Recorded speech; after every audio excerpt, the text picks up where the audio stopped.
All right, you're probably going to assume that I'm going to rave about the benefits of decluttering and how owning less is the gateway to living a meaningful life.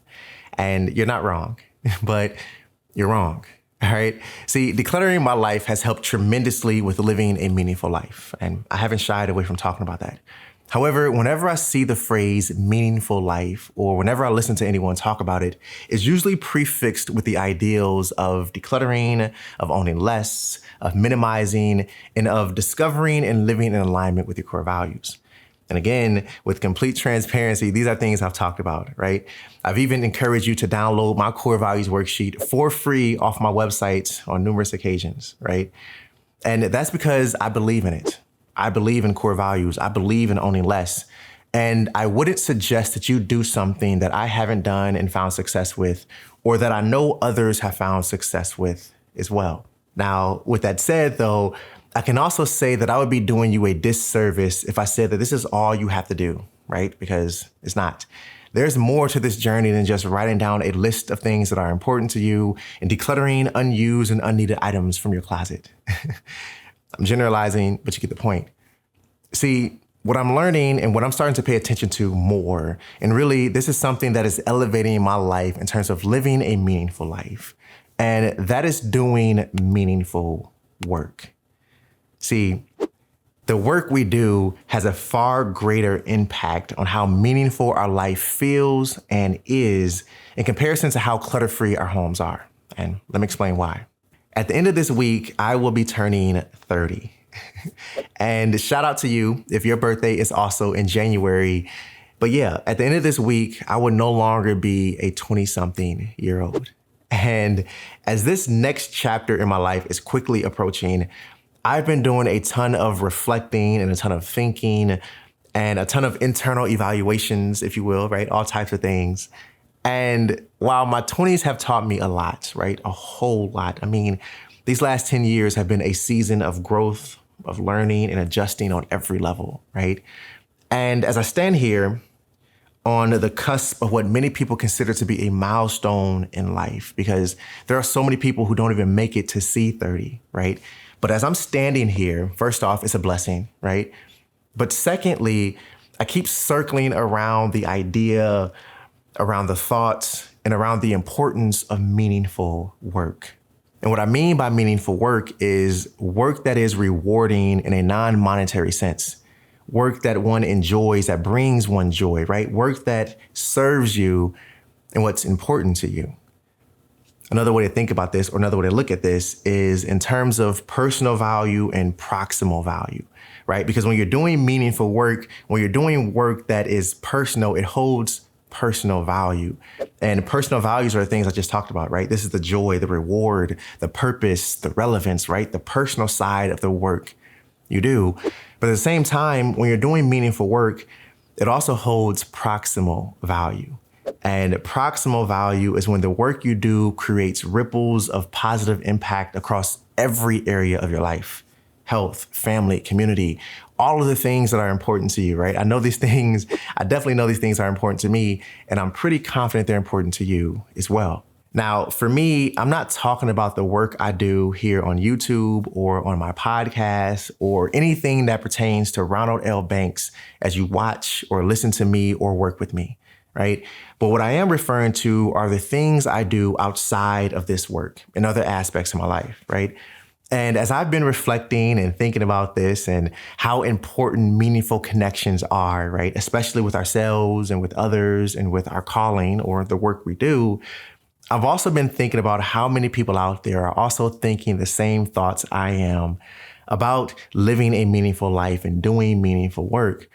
And with that thought in mind, I wrote down 4 questions that I've been asking myself and thinking about, and I want to share those questions with you.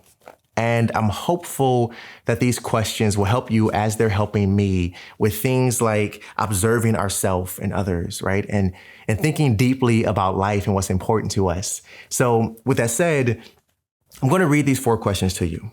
And I'm going to elaborate on them slightly. But what I really want you to do is I want you to interpret these questions in your own way. And I want you to answer them in a way that's not influenced by me in my journey, right?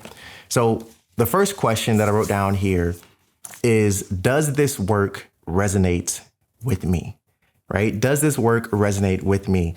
And often when we think about the work we do, we only look at that work in terms of how it impacts and affects our physical life, right? Our physical environment.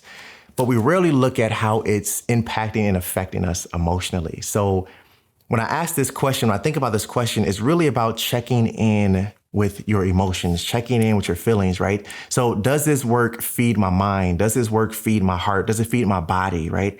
Does this work challenge me, right? Does it play towards my strengths or my weaknesses, my vulnerabilities? What is it about this work that resonates with me? Does it resonate with me? And if it doesn't, how can I do more work that does resonate with me, right? The second question is, does this work align with my values? Does this work align with my values? And I know that I talked about values at the beginning of this conversation.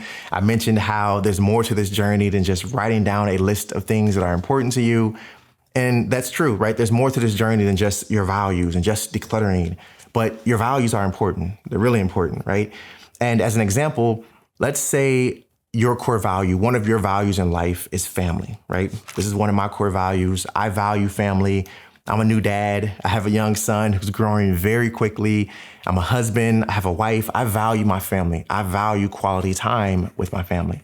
So when I think about this question, it's in terms of, okay, does the work I do, is the work I'm doing affording me enough flexibility to balance work and family? Is it affording me the time that I think is enough to balance work and family, to prioritize that value that I have? And maybe that value isn't family. Maybe that value is something else for you personally. But whatever that value is, does the work you do align with your values? Is a great question to think about and journal about and ponder on and really determine what that answer is for you in the work that you're doing, right? Now, the third question I wrote down here is a bit different, right? And it shifts away from what we're talking about slightly here, but you'll see why it's important. And that question is, what is my personality type? What is my personality type? And the reason I wrote this question down is because it's important to get clear on who you are as a person. It's important to know yourself, to know thyself, right? It's important to have a deeper understanding of self. Because in order to find meaningful work, in order to do meaningful work, in order to know whether or not the work you're doing is meaningful work for you, is you have to know and understand who you are on a deeper level. Who are you as an individual? What personality type do you have? Are you an introvert, an extrovert? Are you somewhere in the middle, right? I'm one of those people that float right in the middle. I have my extroverted ways and I'm also an introvert. I like my alone time. I like silence, right? I like to think. I like to write.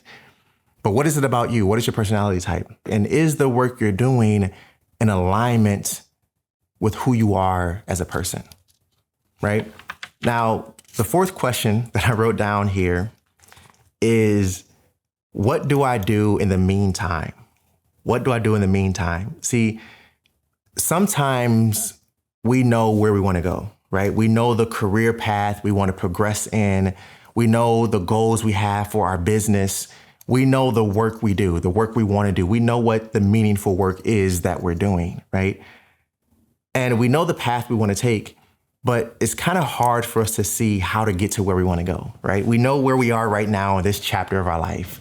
We know where we want to go, right? We know point A and we know point B, but we can't really see how to get to where we want to go. You can also think about this in terms of a GPS or a map when you're driving, right? We know where we're starting. We know where we need to end up. And the map or the GPS helps us navigate life and the roadways and the construction and helps us get to point B. Well, sometimes in life, we don't always have a clear GPS or a clear map. So I understand why it's difficult to see how to get to where we want to go, right? Now, another thing I wrote down here is another way to look at this is maybe we do know how to get to where we're going, but the journey is going to take slightly longer than we would like it to take. And I know for me personally, I've felt this way on numerous occasions, right? I've had feelings of being behind in life, or I had feelings of, why is this taking so long? And it's frustrating, right? I get it. But we have to remind ourselves, or we have to go back to the question of what do I do in the meantime?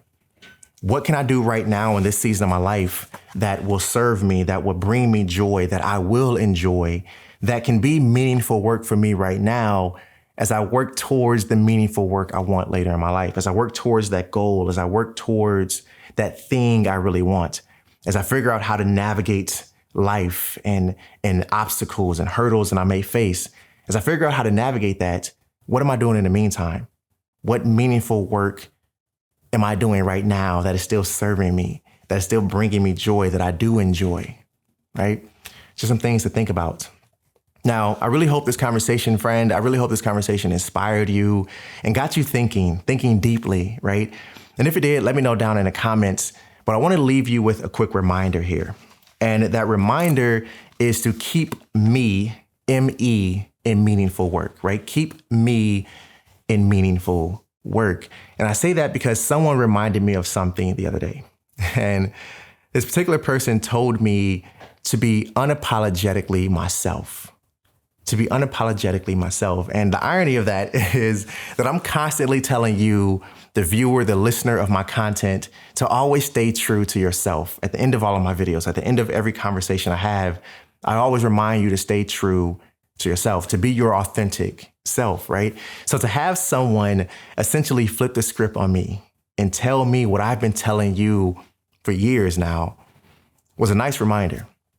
It was a really good reminder. And I think it was the reminder I needed, especially as I step into this next chapter. Like I said, I'm turning 30 at the end of this week. Life is changing for me. It feels that way, right? And as I step into this next chapter, I have to remember to be unapologetically myself. And I want to remind you to be unapologetically yourself. Keep growing on your journey, friend. Keep learning. Remember to keep me in meaningful work. And always remember to stay true to you. I'll see you in the next one. Peace.